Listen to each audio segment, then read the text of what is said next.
If you work in quality control at a candy factory, you know strict safety regulations come with the job. It's why you partner with Grainger. Grainger helps you find the high-quality and compliant products your business needs to inspect, detect, and help correct issues. And the sweetest part is, everyone gets a product that's as safe to eat as it is delicious.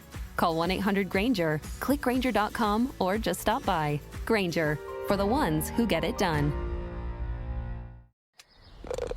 This is Long Shots, VSiN's premier golf betting podcast. Here's Matt Brown, Wes Reynolds, and Kelly Bidlin. Hello, welcome to Long Shots Golf Betting Podcast here on the VSiN Podcast Network. Matt Brown and Wes Reynolds here for the Charles Schwab Challenge over at Colonial. Kelly Bidlin taking the week off. It's fine. This tournament is a little wonky as it is anyway. But guys, stick around. We got some bets that we're going to throw into the account here, obviously. But Wes, as we get started, we got to look back here. Scotty Scheffler just does what Scotty Scheffler does. If you guys follow me on Twitter, you didn't even see me tweet about the fact that I got Scotty Scheffler home because I picked the best golfer in the world and he won a golf tournament. Shocker, Wes. He is still the best golfer in the world.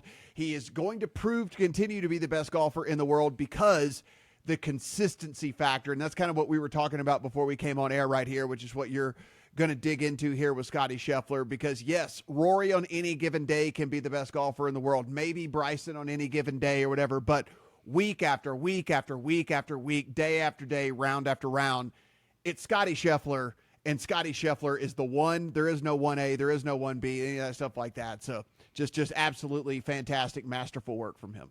Yeah, absolutely. And, you kind of knew that he was going to finish it off on Sunday, even though it got a little dicey to start that back nine when he was tied with Jon Rahm, and then Jon Rahm on the Green Mile very much went away. And Scotty Scheffler, look, he just played solid. He was good everywhere. It wasn't like necessarily he was I would say elite in any statistical category. He's just good in every single one of them. And that was enough. 2 under on the back nine, and everybody either fell away or could never make a move, and he wins by 5 strokes over DeChambeau, who was my nearest pursuer, Harris English and Davis Riley. So now you've seen his odds cut to almost 3-1 in certain spots at the U.S. Open next month at Oakmont. And then, of course, playing this week, did not withdraw. I know some people thought he was going to withdraw. If this wasn't in Texas, he probably would have, I think, this week. But I think, being a Texas resident now and having played at University of Texas, like, he takes these events seriously, whether it's the Byron Nelson, whether it's the, Houston, or whether it's this event in Fort Worth, the Charles Schwab Challenge. So trying to complete the Metroplex sweep down there in DFW with this one, plus 250. Basically is the odds average right now. 2-time runner-up here at Colonial. So second, third, and second here the last 3 years. And it's like, he's not on my card this week, but it's like you could tell he wants to win this event. You want to win every single time, but he wants to win this event, I think, for sure. He's very cognizant of the history, being at Colonial, Hogan's Alley, the whole 9 yards. So there's a reason why he is here this week in Fort Worth. Yeah, it is just one of those things, man, like watching him. I have seen some pretty cool, calm, collected dudes over my time in professional sports. You see that with the true, absolute elite dudes. But, I mean, golf is an individual sport, Wes. Like, you don't have teammates to pick you up. You don't have any of that stuff. And, like, the clubs can just turn against you sometimes. It can feel like the ball is just not doing what you want it to do. Scotty Scheffler, it doesn't matter to him. Scotty Scheffler bogeys a hole. He comes right back and he birdies the next hole. He sits there and goes on a three-hole par streak. He doesn't care. He walks up, he taps in the par, he goes on the next hole. He just keeps on moving, whatever. Like, it is unbelievable how the mindset and everything that's going on right here, and I know it's a very unpopular opinion whenever I start to bring up Tiger Woods, whenever it comes to Scotty Scheffler, but man, Wes, I've been a golf fan my entire life. I've been watching my whole life. On any given week, there was one other guy in the tournament that might could challenge Tiger in his prime. We're in a spot right now where there are so many good damn golfers out there, and Scotty just continues to topple the field over and over and over and over again. And if he's not at the top, Wes, he's in the top 5. I mean, like, the guy just, like, it's like he's inside. He has a shot at it almost every single week. And I just, I don't see it slowing down, as you mentioned. That's why he's 250 this week, and it's hard to argue. Yeah, you never see him really miss a cut. Yeah. You never see him, even if he's not right there in contention. It's like a bad tournament is when he finishes like 10th. Yeah. Or he finishes 12th. And he is absolutely back. He's slow start because he had the glass shards in his hands and had to get them removed. But he is absolutely back. And, certainly I think the rightful favorite, because it was kind of like, well, maybe it is him, Rory, 1A and 1B, because Rory winning the Players and winning at Pebble, and then of course winning the Masters. But Scotty Scheffler, I think, is the most consistent, because every once in a while you'll see Rory miss a cut. Mm-hmm. Every once in a while. But you don't see that with Scotty Scheffler. He just always kind of just right there. And, it wasn't like he dominated. He wasn't bad in any category. Like, he was up, somewhat near the top. But it wasn't like, okay, he gained, 12 strokes on approach when everybody else gains 4 or 5, and we've seen those events before, but he was just kind of right there. He was solid everywhere. He was solid with the putter. He was solid around the green. Very good around the green, actually, this week.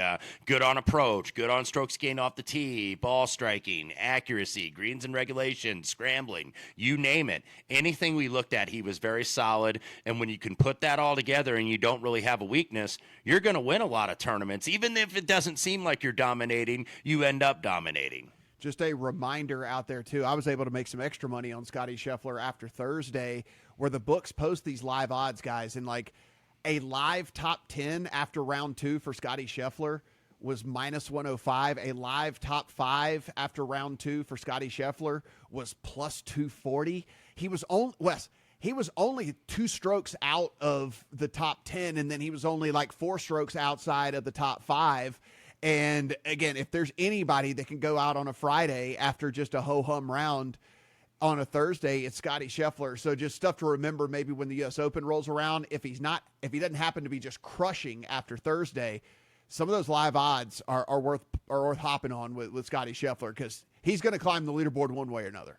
Yeah, no question about it, and that's something I'm going to be eyeballing. Probably not this week, because he's not going to drift all that too far down the board if he shoots like even par in the first round, because this course at Colonial has been a little bit of a tougher course. It certainly was last year. By the way, he was second last year, finished 5 strokes back of Davis Riley, who is the defending champion in this event. Riley, by the way, right up there on the leaderboard this past weekend at the PGA. So, You got to look for the opportunities when you can get them, and he doesn't present a lot of them, unfortunately. You got to really, really look. Yeah, you got to search around for those for sure, which brings us to the Charles Schwab Challenge over at Colonial Country Club, Fort Worth, Texas. 72-89, par 70 here, Wes. What else are we looking at here over at Colonial? I know that we've got a really, really good sample size here of the course in general, but there was an overhaul of this thing in 2023. Yeah, Gil Hanse and Jim Wagner did the overhaul a couple of years ago, and last year it did play a little bit more difficult, about 0.82 strokes over par, 5th most difficult on the PGA Tour last year.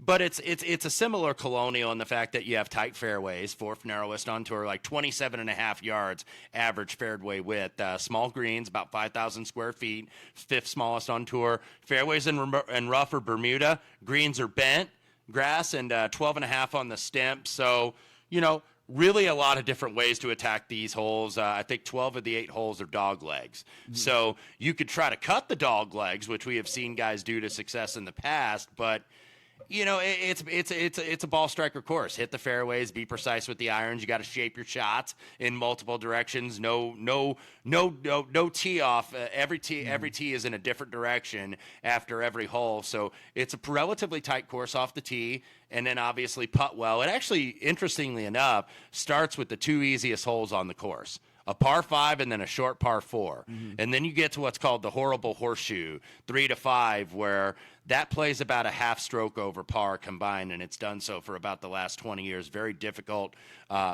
stretch there, 3 to 5. A lot of the greens were lowered. You have the barrancas, which channel water during the rain periods for better drainage. So they were added, a lot of them on the back nine. Course was lengthened by 89 yards a couple years ago, but 72-89, not one of the longer courses, certainly on the PGA Tour. But should be a good test of golf. If the wind blows, you may get single digits under par like you had with Sam Burns in 2022 and Grillo in 2023. But you're probably, with these renovations, making the course a little bit tougher. Somewhere, I'm guessing, for a winning score, 12 to 14 under par seems realistic to me. That's what Davis Riley posted last year at 250 to 1 when he outlasted Scheffler and Bradley. I think a couple others were tied for second, but that's what I think you're looking at here. So this is not the easiest test of golf on the tour. If your job at a healthcare facility includes disinfecting against viruses, you know prevention is the best medicine. And maintaining healthy spaces starts with a healthy cleaning routine. Grainger's world-class supply chain helps ensure you have the quality products you need when you need them. From disinfectants and cleaning supplies to personal protective equipment, so you can help deliver a clean bill of health. Call 1-800-GRAINGER, click Grainger.com, or just stop by. Grainger, for the ones who get it done.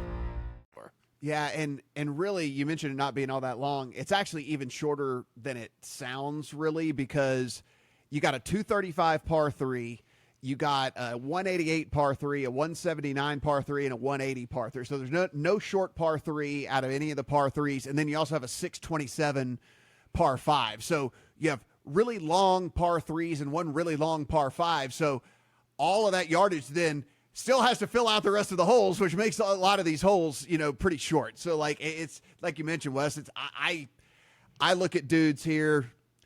I don't care if you're 310 or 280 off the tee really here. It's not going to affect the vast majority of these holes. You're going to have, a decent iron in, even if you're one of the shorter dudes out there on tour.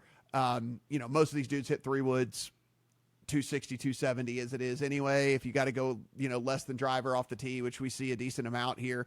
Emiliano Grillo hit driver less than 50% of the time whenever he won at this course, so it can be done that way as well.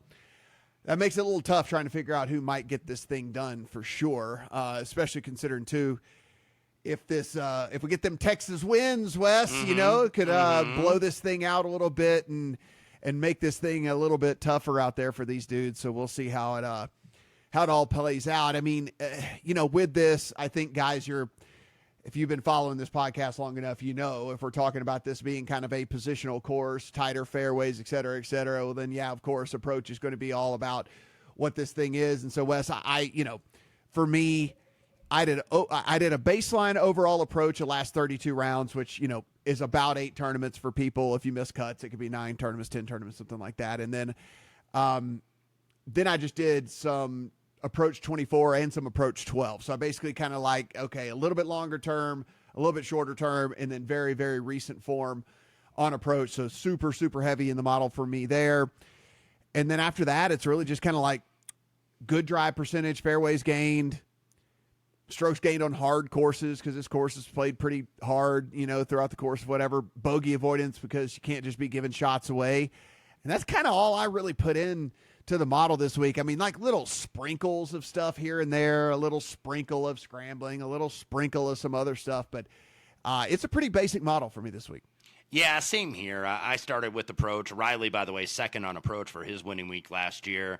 And with the tight fairways, small greens, 14 of the last 17 winners here were in the top 10 for greens and regulation percentage. So I did put that, not heavily modeled that, but I included that in the write-up. 13 of the 14, by the way, were ranked inside the top 7. So guys that hit greens, guys that gain on approach in terms of off the tee. I did a lot of good drives gained, and I think you could use fairways gained as well. So there's a lot of different ways to, I think, attack this off the tee. You could try to do it with driver and go over the dog legs, or you can hit a lot of threes and a lot of irons off the tee and be successful here.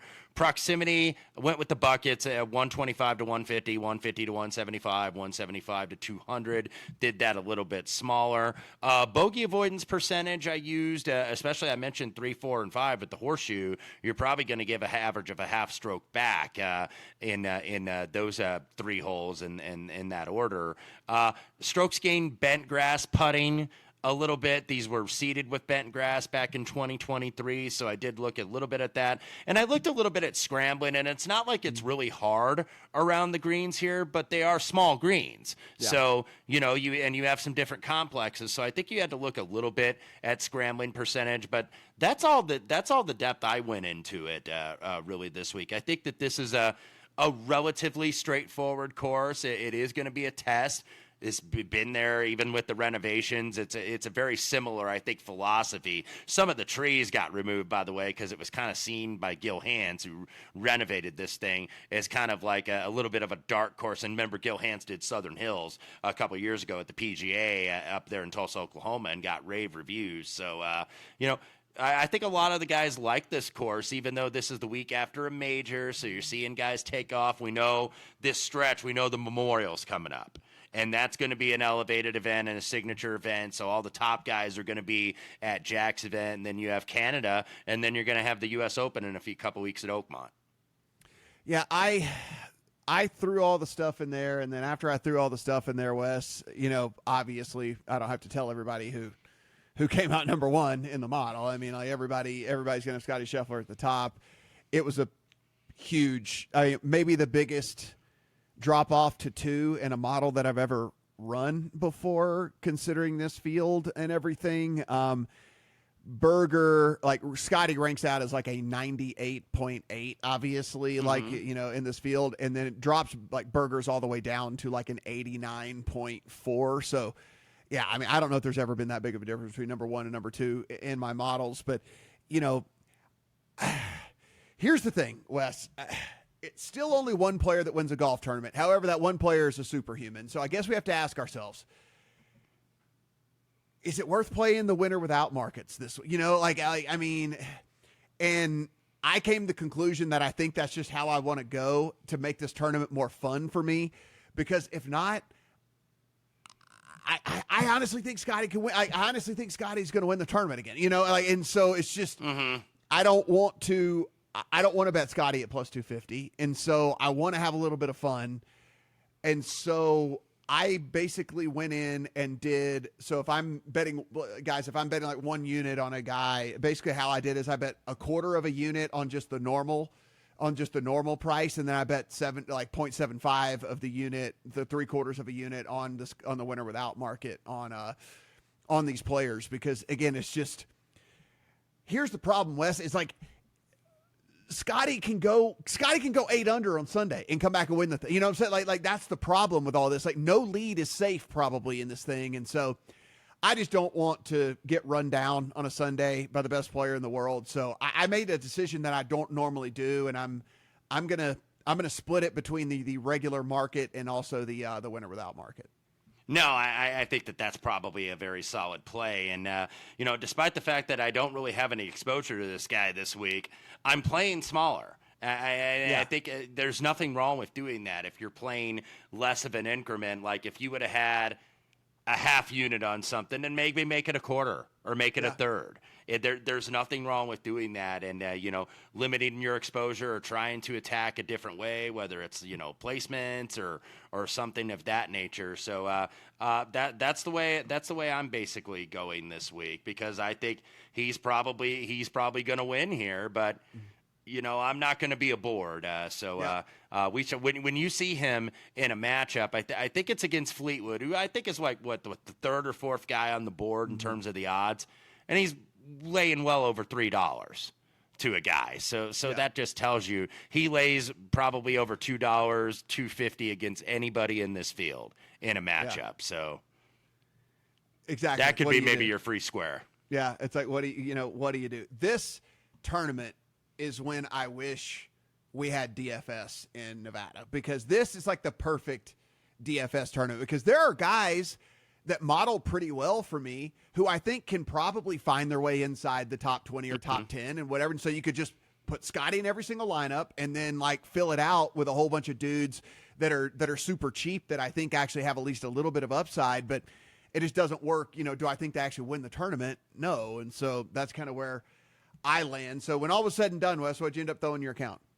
Yeah, and went kind of in the mid-range here. We have seen mid-range guys actually do pretty well at this tournament. If you look historically in terms of some of the winners, we had Riley last year, Grillo, Sam Burns, and Jason Kokrak. I had Kokrak that year. Daniel Berger won the COVID year. Kevin Na, Justin Rose, Kevin Kisner, Jordan Spieth, Chris Kirk. So you don't see a lot of bombers on there, maybe with the exception of Burns and Kokrak. But yeah, this is a ball striker type course, and I went with a couple at the top. I went with Aaron Rai at 35-1. T19 last week at the PGA, but third in approach, fourth in driving accuracy. He won last fall at the Wyndham at Sedgefield. You've seen some guys win at Sedgefield that also win at Colonial over the years. 6 top 25s last 9 starts, has made the cut here all 3 times. This is going to fit his game better than a big long course like Quail Hollow, where I actually thought he had a pretty solid effort. Matt McNeely around the same price. Like Rye, he won maiden event last year. 5 top 10 since then, 3 of them top 3 or better. He's one of those guys just below that Ryder Cup cutoff for the top 6. Top 6 get the automatic, and then Keegan Bradley has 6 captain's picks. I know that's later this fall, but still not too early to start thinking about that. JJ Spawn, 60-1. 37th last week at the PGA, but 3rd in the field for accuracy. He's never really fired here at Colonial, but you would think that this would be a good fit based on how he models out statistically. 4th on the tour in approach. Came close to getting that second PGA Tour win. His only win is the Valero in 2022. 3rd at the Sony, runner-up at the Cognizant. Of course, lost the playoff to Rory at the Players, so doesn't seem all that far away. And then longer odd guys, Ryan Gerard, who I found as high as 77-1 today. There's some 60s and 70s out there. 3 top 10s last 6 starts, 8th last week at the PGA. He was actually 2nd in the field for strokes gained ball striking, even better than Scotty Scheffler. Imagine that. I think Scheffler is like 3rd or 4th in the category, by the way, for the record. 12 of 14 cuts he's made this year. Got a victory on the Corn Ferry last year. That's what got him back on the PGA Tour, and has been playing really solid, consistent golf. So Gerard, 77-1. Christian Bezadenhout at 90-1. 17th, 21st, and 15th in the last 3 years here at Colonial. So pretty solid record. He was T50 last week at the PGA on a course that's way too long for him, but was 10th on approach. Typically very good putting and around the green. Wasn't so much last week, but I think he'll be better this week. 14th on the tour for putting, 24th for around the green. So I wouldn't be surprised if the South African plays well. And if I think the scoring is going to be a little bit higher, those are the type of events I think Bezadenhout can really contend in. Not the ones where you got to shoot 30 under or something like that, even though he was 2nd at the American Express last year to Dunlap. Bud Cauley, 100-1. Began with a major medical extension, and then he had 3 straight top finishes back in March. Shorter, heavy ball striking course, less than driver courses, I guess it can be termed as. I think Bud Cauley can go very well here. And then Ryo Hisatsune, who has 2 top 5 finishes in his last 8 starts, made the cut at the PGA. 5th earlier in the year at the Valero, 13th last year at the Nelson, so he is pretty solid in Texas. I just thought kind of a high number for a guy that's really been playing consistent golf. So, yeah, I didn't go with a lot of the shorter guys. Certainly Spieth will get consideration here as a former winner, as will Daniel Berger. We've been kind of chasing him a little bit all year. And then Matsuyama and Fleetwood are here. JT Poston played well. I almost played Harris English. He's going to be very popular, I think, this week with how he finished on Sunday at the PGA. But just to summarize that card one more time with the names, Rye, McNeely, Spawn, Gerard, Bezadenhout, Cauley, and Hisatsune. For the ones who get it done, the most important part is the one you need now. And the best partner is the one who can deliver. That's why millions of maintenance and repair pros trust Grainger, because we have professional-grade supplies for every industry, even hard-to-find products. And we have same-day pickup and next-day delivery on most orders. But most importantly, we have an unwavering commitment to help keep you up and running. Call, click Grainger.com, or just stop by. Grainger, for the ones who get it done. Yeah, so we share one. I also played Aaron Rai. Aaron Rai actually is 3rd in my model, which I was pretty shocked about, but found his way all the way up to 3rd in the mixed condition model. Just kind of good across the board at everything, which is pretty interesting to me. And, in a field like this, it certainly can have a guy like him climb up, and probably could have been probably could have been second if I hadn't have added like a tiny bit of total driving in there because he's not like the longest dude on tour. So yeah, pretty interesting to find him. So I also did have Aaron Ryan there. You mentioned Berger. Look, he's second by a mile in my model to Scotty. It's like a huge drop off from Scotty to him, then another huge drop off from him to Aaron Ryan. So I'm playing Berger. I mean, listen, he's 22, I think, in the regular market. But like the winner without, he's like 19 or 18. So like I said, I'm splitting the bets with all of these dudes in the outright and then just the winner without market. Let's go to another guy whose win equity we talk about basically zero. So I really hope the winner without market pays off the play here is Tommy Fleetwood. He's fourth in the model for me. Obviously does just about everything well, just can't win. I mean, that's basically his big bugaboo is the dude just can't win. Hey, get me a second this week. It's fine. It'll cash, with Fleetwood. I mean, really and truly, the only thing that's keeping him out of being even higher in the model for me, I put in a tiny bit of 150 to 175 on approach. And weirdly enough, over the last 32 rounds, he's like 73rd in this field, which I thought was really weird. Even though from 125 to 150, he's 20th. So, I mean, it's like weird. You just get into that like next iron or something and it bumps him down so far. But, again, Tommy Fleetwood, super incredibly solid across the board and everything. About as solid as a player as you get. Do I think he can win? Probably not, but I'll take the winner without market. Two other dudes who, again, I think win equity is not incredibly great when you have a guy like Scotty Scheffler in the field, but could they really make a run? So Doug Gibb and Joel Damon, both of those guys modeled out super, super well for me. Joel Damon was actually as high as 7th in two of the different models that I ran. You kind of go and you start to look at Damon's stats, and I know we kind of think of him as kind of a goofball, Wes, but then you're like, oh, okay.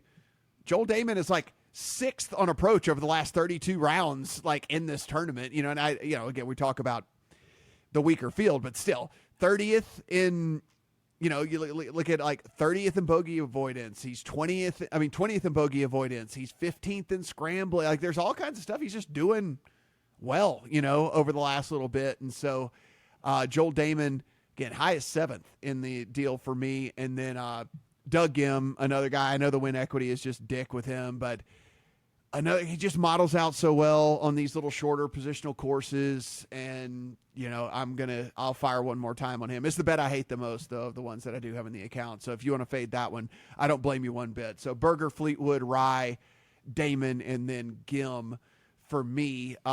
Wes, other guys that modeled out very well that I at least had to give some consideration to. Siwoo Kim. Andrew Putnam, weirdly enough. Putnam was up there for me, too, yeah. Yeah, Chan Kim, Lucas Glover, Eric Cole, Nate Lashley, Tom Hoagie, Ben Coles, weirdly enough, right, was inside the top 25. I had some of those names, too. Henrik Norlander. Like, Norlander's always going to be there when you model approach heavy. Yeah. He just always is, and then you're looking at it's like, okay, what else is he really good at? And then you're looking around. Bryce Garnett was another one for me that kind of modeled out really high. But a lot of your names you mentioned, Hoagie and Joel Damon, who you did end up playing. So those guys certainly fit for me. I considered Shoreborn Olesen actually here, but he has never played here before. So sometimes that worries me a little bit if you've never played a certain course. But a lot of times you see those guys win the first time. So if you want dart throws for first round leader, of course, Nico Echeverria was inside the top 30 in the model. Rico Hoey was inside the top 30 in the model. Like just dudes that we know have can rack up birdies and then they'll eventually collapse. But I mean, like they can rack up birdies on certain holes. So those guys were inside the top 30. Kind of out of sight, out of mind, Wes. Akshay Bhatia, who was a late entry into the field this week, by the way. Yeah, all the way down at 33rd in the model for me, and I was like, what the hell is going on? And then you go and you look and it's just like, oh, he's in terrible form. Like he is just in really, really bad form. But I mean, if we were talking about if we were power ranking just talent, like raw talent, I mean, he'd probably be in our top 10 though. So just something to think about, I guess, also for people out there. Maybe it's not outright bets. Maybe it's placement market stuff. Maybe it's head-to-head stuff. Or maybe it's just DFS. You're rounding out DFS lineup. Yeah. These are all dudes that, are at least somewhat interesting to me. Charlie Hoffman maybe could be another guy considered for first-round leader, too. Hayden Buckley. Those guys popped up on a few different things that I was running this week, but did not get there on the outright. When it's all said and done, Scotty's going to go like 11 under or something like that. It's just like, oh, we're going to look up Scotty Scheffler's birdie the first 11 holes on, or something like that. Because it's like, I really like this stretch. Like, this is one of my favorite stretches of the year on the tour when you go from the PGA to here and then Memorial Canada and then into the U.S. Open. But it's like, it's not fun when you're betting and the same guy wins and you're trying to beat him and you're not succeeding, or at least I'm not. Yeah, just a reminder, guys, it is only like 133, 134. I think we had a couple withdrawals or something. So I think it's like 133 officially right now or something, but it's not the full 150, 156, that we normally get. So just keep that in mind as well as you're doing your placement market stuff or make miss cut. There are fewer players in this tournament than a actual true full field event and all of that. So, Wes, one and done's going to be interesting for me. I guess I'm going to have to play Aaron Rai. We're both betting him anyway. Yeah. He ranks super high in the model for me. Where the hell else am I going to play him where I think he could at least, so I'm probably going to have to play Aaron Rai. That'd be probably the way I would go as well. I would look maybe Aaron Rai or perhaps might end up being Aaron Rai. Maybe would consider JJ Spawn here, but I think Rai probably the safer play. So we're in agreement on that. Yeah, I looked and I'm kind of like, I don't know where else to go. I think I just have to go Aaron Rai here and pray that he can get a top 5 finish and get me some sort of money over there in one and done. Guys, as always, Wes's article is up over at VSiN.com. So go in, take advantage of that. If you're not already a VSiN Pro subscriber, there's a deal for $199 for 14 months, or you can just dip your toe in for $9.99 for the first month. So pick your poison, however you want to go about it. But that is up over there as well. Kelly Bidlin did send a text. I said I wasn't going to read it, but we'll go ahead and read it anyway. Kelly, if you're listening, guess what? Your picks do get talked about. He played Berger. He played Siwoo. He's going to play Tommy Fleetwood and Jordan Spieth in the top 20 market. Small card for him. He said he knew it was going to be a small card. Small card for me as well. Just a tough deal to get in front of the freight train that is Scotty Scheffler right now. So we'll see if any of these dudes can get it done. For Wes, I am Matt. Good luck on all your Charles Schwab bets.